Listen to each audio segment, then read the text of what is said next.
اسلم بھائی ناگپور سے ہیں، انہوں نے یہ پوچھا تھا کیا غسل کے لیے کتنا پانی ہونا چاہیے، یعنی کتنا پانی غسل کرنے کے لیے درکار ہے۔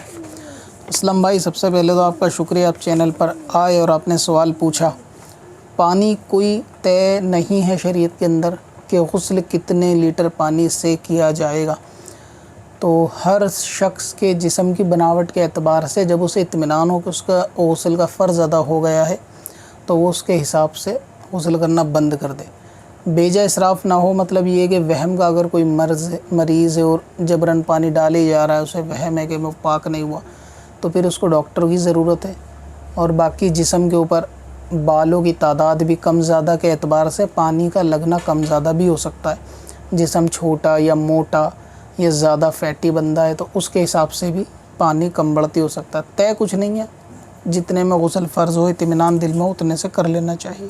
اب اپنی قضا عمری نمازوں کا حساب لگانا ہوا اور بھی آسان۔ وزٹ کریں qazakalculator.smswarsi.com پر اور اس کیلکولیٹر سے اپنی تمام قضا نمازوں کا حساب منٹوں میں کریں اور ڈاؤن لوڈ بھی کریں۔